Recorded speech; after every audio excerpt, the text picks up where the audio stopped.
E a paciência com as crianças nessa época de coronavírus? Como é que anda? Será que a gente pode dar como castigo uma palmada, um tapinha? E aí, é sobre isso que a gente vai conversar nesse vídeo. I never made it, but I know what it takes. I'm motivated by a mix of emotion, got my statement. Olá, eu sou Brenda Viana, advogada de família desde 2009, doutora honoris causa em Direito de Família, idealizadora da rede Advogada de Família. Inclusive, se você ainda não me acompanha, não faz parte da rede Advogada de Família, faça parte. Eu estou presente no Instagram, no Facebook, no YouTube, no podcast, no Jus Brasil e também com conteúdos exclusivos no canal no Telegram.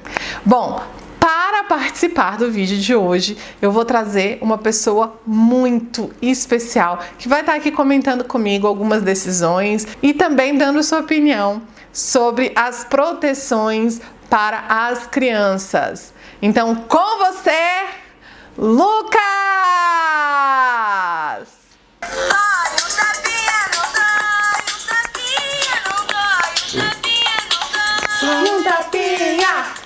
Um tapinha, não dói, um tapinha, não dói, um tapinha, não dói. Só um tapinha.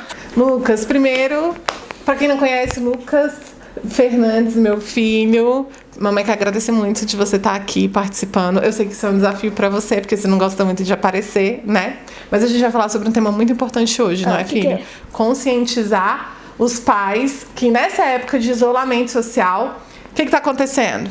As crianças estão ficando em casa, todo mundo tá ficando em casa. Todo mundo tá ficando em casa. E a paciência? Zero. A paciência pulou pela janela. E aí a gente vai falar aqui se dói um tapinha, não dói, se pode um tapinha ou se não pode um tapinha, se tá tudo bem uma chineladinha, se pode utilizar esse tipo de coisa como castigo para as crianças. E aí, Lucas, pode ou não pode? Não, não pode. Não pode. Existe alguma lei que protege as crianças a respeito disso? Acho que sim, né? Eu acho que sim. Você acha? Sim, existe. Existe? E quem te ensinou sobre isso? Minha mamãe, Sua mãe e a escola. sua mãe e a escola.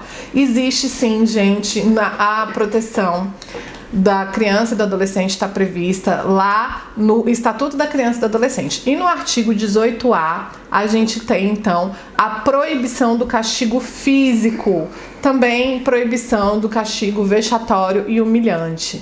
Então, o tapinha não é permitido, mesmo que esse tapinha não deixe marcas nessa criança, porque também castigos humilhantes, degradantes, vexatórios também são proibidos. E um tapinha é humilhante? É humilhante. Mesmo se for um tapinha, é humilhante. E nessa época a gente está vendo um aumento considerável no número de violência doméstica, né? E, graças a Deus, hoje a gente tem uma luta muito bacana nesse sentido. E em relação às crianças, a gente também tem que ter. Por quê? Porque a criança é pequena e ela não tem voz. Então, se ela tem algum problema, a sociedade também precisa ver isso. E eu vou trazer 3 casos aqui, exemplificando essa situação, para que eu e o Lucas a gente possa comentar, certo? Certo, tá bom. Bom, o primeiro caso que eu vou trazer para você... Todos são aqui do TJDFT, tá? Que é o tribunal que eu atuo, Tribunal de Justiça do Distrito Federal e Territórios. O primeiro caso que eu vou trazer para você, Lucas, é para demonstrar que O quê? não é só o tapinha, não é só o castigo físico que não é bem visto pelo judiciário, tá? Tá. Tem um caso aqui que o menino tinha 8 anos de idade. Nossa, e ele era que submetido pelo pai adotivo Ai. a intenso sofrimento físico e mental como forma de castigo. Nossa. O que esse pai fazia? Isso aqui tá na ementa e eu também peguei o relatório. Esse pai, Lucas, ele colocava como forma de castigo a criança ficar sem alguma refeição. Nossa, que horrível. Ficar sem alguma refeição, almoço, lanche, janta, causa hematoma no corpo? Causa marca no corpo? Causa. Causa marca no corpo? A pessoa fica com a barriga... Eu não sei. Causa marcas no corpo ou não? Não. Não causa marcas no corpo. Mas isso é visto como maus tratos, tá? Além disso, o que esse pai também fazia aqui? Ele também puxava a orelha da criança, ele dava empurrões na criança, ele obrigava essa criança a ser ajudante de pedreiro, a carregar tijolos. Então veja bem, não precisa ser só o tapa, não precisa ser só a questão da agressão física. Esse tipo de formas de disciplinar uma criança não é bem vista. E existe a proteção para essa criança.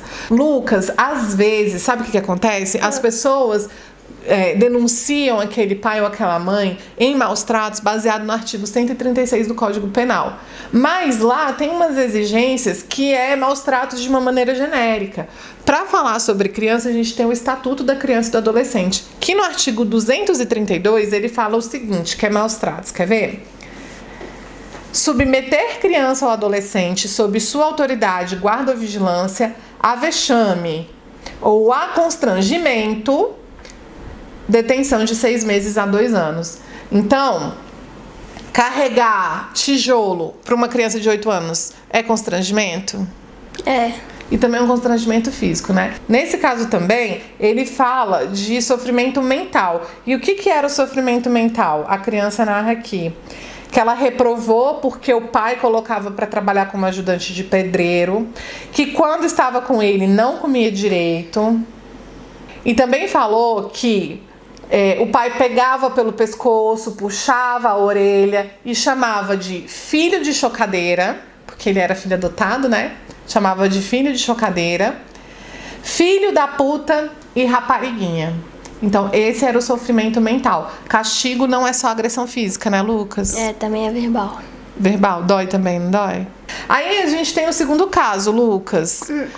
Um caso que o irmão mais velho já era adulto, a irmã tinha 14 anos e ele bateu nessa irmã como forma de correção disciplinar, porque ela não estava fazendo as tarefas direito. Você acha que esse momento da tarefa é estressante? É, muito. Por quê? Porque a gente não quer fazer, né?